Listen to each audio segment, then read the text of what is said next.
আসসালামু আলাইকুম ওয়া রাহমাতুল্লাহ।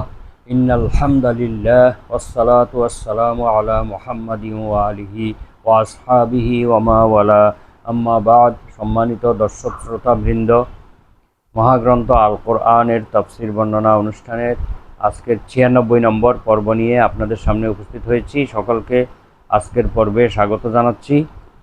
আজকে সূরা বাকারার 109 এবং 110 এই দুটি আয়াতের সরল বঙ্গানুবাদ এবং সংক্ষিপ্ত তাফসির আলোচনা করা হবে ইনশাআল্লাহ। ওমা তৌফিক ইল্লা বিল্লাহ, আলাইহি তাওয়াক্কালতু ওয়া ইলাইহি উনীব। আসুন আমরা শুরু করি। আউযু বিল্লাহি মিনাশ শাইতানির রাজীম। বিসমিল্লাহির রহমানির রহিম। وَدَّ كَثِيرٌ مِّنْ أَهْلِ الْكِتَابِ لَوْ يَرُدُّونَكُم مِّن بَعْدِ إِيمَانِكُمْ كُفَّارًا حَسَدًا مِّنْ عِندِ أَنفُسِهِم مِّن بَعْدِ مَا تَبَيَّنَ لَهُمُ الْحَقُّ فَاعْفُوا وَاصْفَحُوا حَتَّى يَأْتِيَ اللَّهُ بِأَمْرِهِ ইন্নাল্লাহ আলা কুল্লি শাইইন কাদির। ওয়া আকিমুস সালাতা ওয়া আতুজ যাকাহ ওয়া মা তুকদ্দিমু লিআনফুসিকুম মিন খাইরিন তাজিদুহু ইনদাল্লাহ ইন্নাল্লাহা বিমা তা'মালুনা বাসীর। সাদাকাল্লাহুল আযীম। সূরা আল বাকারা আয়াত নম্বর 109 এবং 110। মহান আল্লাহ তাআলা এই দুটি আয়াতে ইরশাদ করেন, আহলে কিতাবদের মধ্যে অনেকেই চায় যে তোমাদেরকে ঈমান আনয়নের পরে কুফরের দিকে ফিরিয়ে নিয়ে যেতে। হাসাদাম মিন ইনদি আনফুসিহিম, এটা তারা এই জন্য চায় যে তাদের অন্তরের মধ্যে হিংসার কারণে।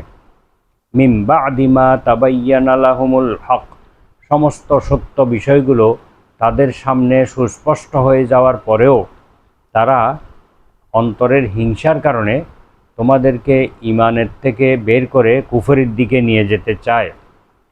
ফাফু ওয়াসফাহু, অতঃপর তোমরা তাদেরকে ক্ষমা করতে থাকো এবং তাদের বিষয়গুলো উপেক্ষা করতে থাকো।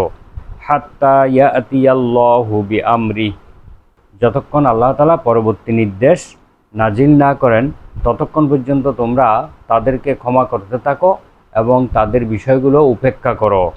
ইন্নাল্লাহা আলা কুল্লি শাইইন কাদির, নিশ্চয় আল্লাহ তাআলা সকল বিষয়ে সর্বশক্তিমান। ওয়া আকিমুস সালাতা ওয়া আতুজ যাকাহ, তোমরা সালাত কায়েম করো এবং যাকাত প্রদান করো। ওয়া মা তুকদ্দিমু লিআনফুসিকুম মিন খাইরিন, আর তোমরা কল্যাণকর যা কিছু অগ্রে প্রেরণ করবে, তাজিদুহু ইনদাল্লাহ, তা তোমরা আল্লাহর কাছে পাবে। তার পুরস্কার, তার প্রতিদান তোমরা আল্লাহর কাছে পাবে। ইন্নাল্লাহা বিমা তা'মালুনা বাসীর, তোমরা যা কিছু আমল করো সেই ব্যাপারে আল্লাহ তাআলা সব কিছু পরিদর্শন করেন, সব কিছু তিনি দেখেন। এ হচ্ছে আয়াতের সরল বঙ্গানুবাদ। এখানে আল্লাহ তাআলা মুসলমানদেরকে সতর্ক করে দিয়েছেন যে আহলে কিতাবদেরকে অনুসরণ না করার জন্য, কারণ তারা চায় মুমিনদেরকে ঈমান আনার পরে কাফের বানিয়ে ফেলতে। তাই আল্লাহ তাআলা তাদেরকে অনুসরণ না করার ব্যাপারে সতর্ক করেছেন, কারণ তারা প্রকাশ্যে এবং গোপনে মুসলিমদের প্রতি শত্রুতা পোষণ করে এবং তাদেরকে প্রচণ্ড ঘৃণা করে, হিংসা করে। যখন তারা রাসূলুল্লাহ সাল্লাল্লাহু আলাইহি ওয়াসাল্লাম এবং তার অনুসারীদের মর্যাদা সম্পর্কে তারা অবহিত হয় তখন তাদেরকে তারা হিংসা করে।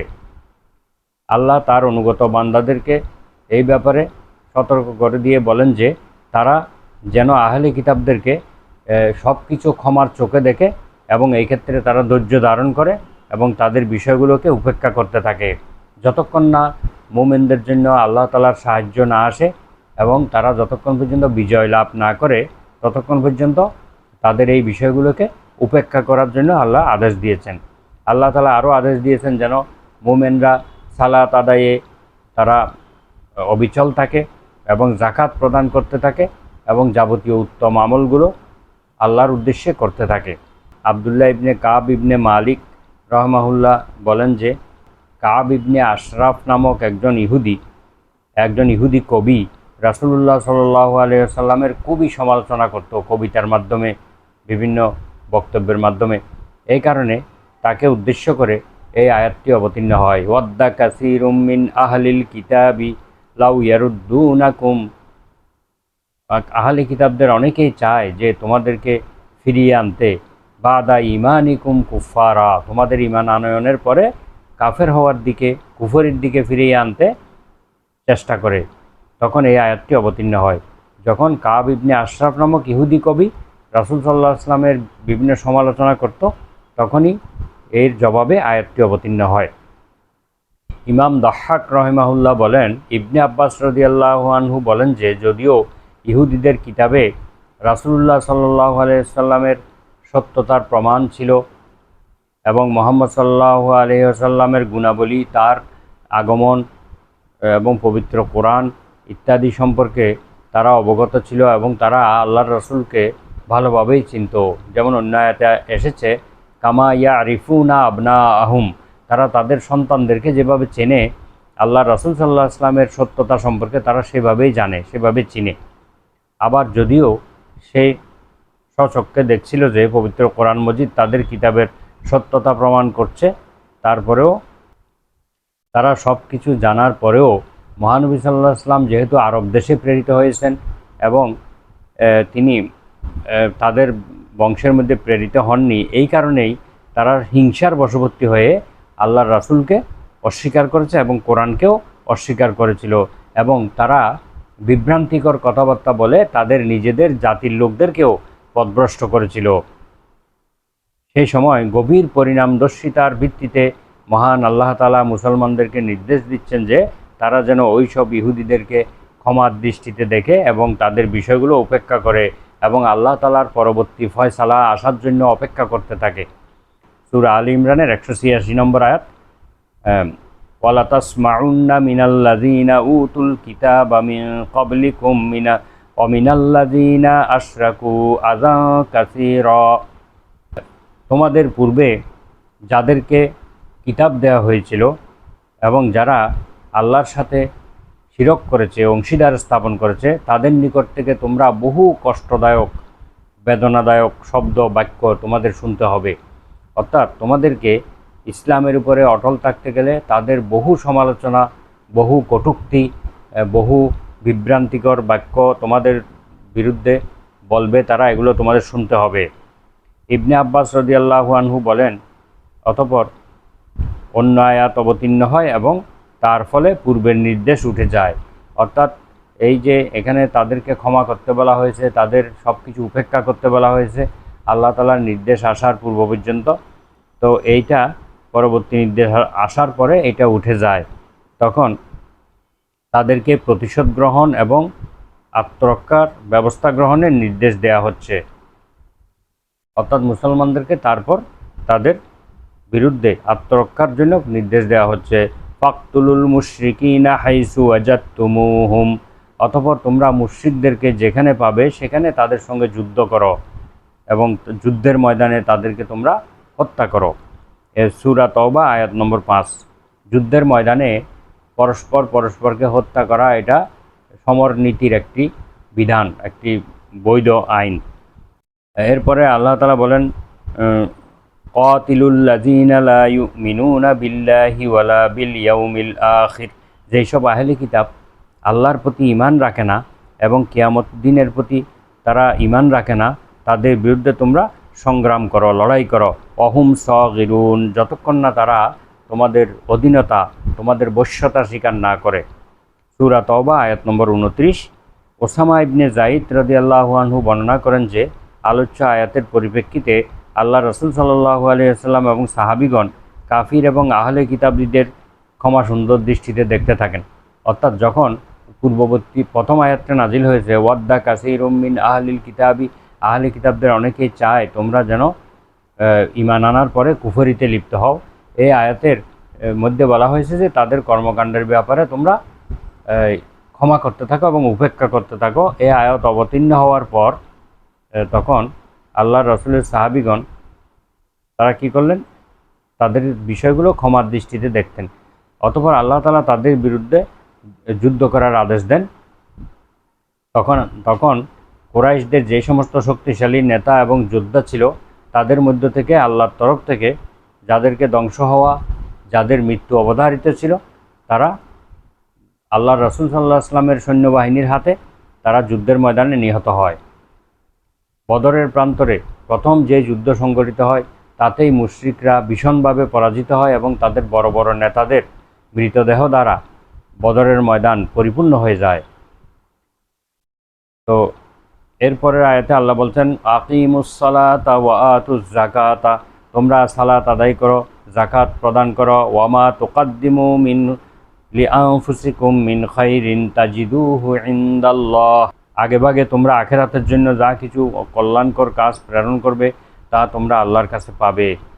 এখানে মুমিনদেরকে উৎসাহিত করা হচ্ছে তারা যেন পরকালের জন্য তারা বিভিন্ন সৎকর্ম সম্পাদন করে যা আল্লাহ তাআলার কাছে তারা পাবে।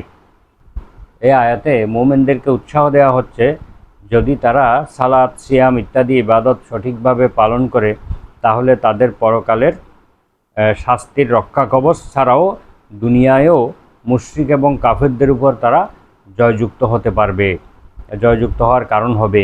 দুনিয়ায় এই আমল না করার কারণে পরকালের দুরবস্থার কথা জানিয়ে অন্য আয়াতে আল্লাহ তাআলা বলেন, ইয়াউমা লা ইয়ানফাউয যালিমিনা মাযিরাতুহুম ওয়া লাহুমুল লা'নাতু ওয়া লাহুম সুউদ্দার, যেদিন জালেমদের কোনো ওজর আপত্তি কোনো কাজে আসবে না, অর্থাৎ যারা নিজের উপর নিজেরা জুলুম করেছে, গুনাহ করেছে, তাদের কোনো ওজর আপত্তি কোনো উপকারে আসবে না। ওয়া লাহুমুল লা'নাতু, তাদের উপরে হচ্ছে অভিসম্পাত, ওয়া সুউদ্দার, এবং তাদের নিকৃষ্ট আবাসস্থল রয়েছে তাদের জন্য। এরপর আল্লাহ তাআলা মুমিনদেরকে উদ্দেশ্য করে বলেন, ইন্নাল্লাহা বিমা তা'মালুনা বাসীর, তাদের ভালো মন্দ সব কিছু আল্লাহ তাআলা দেখছেন, অর্থাৎ তাদের ভালো কাজের প্রতিদান আল্লাহ তাআলা উভয় জগতেই তাদেরকে দান করবেন। তার নিকট ছোট বড়, প্রকাশ্য গোপনীয়, ভালো মন্দ কোনো কাজই গোপন থাকে না। মুমিনদেরকে তার আনুগত্যের প্রতি আকৃষ্ট করার জন্য এবং তার অবাধ্যতা থেকে রক্ষা করার জন্য মহান আল্লাহ তাআলা এই আদেশটি দিয়েছেন। তো আমরা এই আয়াত থেকে যেই শিক্ষা লাভ করলাম তা হচ্ছে আহলে কিতাব এবং মুশরিকরা আমাদের বন্ধু হতে পারে না। তারা চায় সবসময় আমরা যেন কুফরিতে লিপ্ত হই, আমরা কুফরি কাজ করি। তাদের মতো কুফরি কাজ করলে তারা আমাদেরকে ভালো বলবে, আর যখন আমরা ইমানের উপর অটল থাকব তখন তারা আমাদেরকে খারাপ জানবে। দ্বিতীয় আয়াতে মুমিনদেরকে সালাত আদায় এবং যাকাত আদায়, এমনকি যে কোনো সৎ কাজ আখিরাতের জন্য পূর্বেই প্রেরণ করার জন্য তিনি উৎসাহিত করেছেন, যেটা আমাদের জন্য পরকালে আমাদের উপকারে আসবে, আর কোনো কিছুই আমাদের উপকারে আসবে না। এই জন্য আল্লাহ বলছেন, তোমরা যা কিছু করো আল্লাহ সব কিছু দেখছেন। কথা বলার মাধ্যমে তিনি আমাদেরকে সৎ কাজের প্রতি উৎসাহিত করেছেন এবং তার অবাধ্যতা থেকে রক্ষা করার ব্যবস্থা করেছেন। মহান আল্লাহ তাআলা আমাদেরকে এই আয়াতের শিক্ষা অনুসরণ করার এবং ব্যক্তিগত জীবনে পালন করার তৌফিক দান করুন। সুবহানাকা আল্লাহুম্মা বিহামদিকা আশহাদু আল্লা ইলাহা ইল্লা আনতা আস্তাগফিরুকা ওয়া আতুবু ইলাইক। আসসালামু আলাইকুম ওয়া রাহমাতুল্লাহ।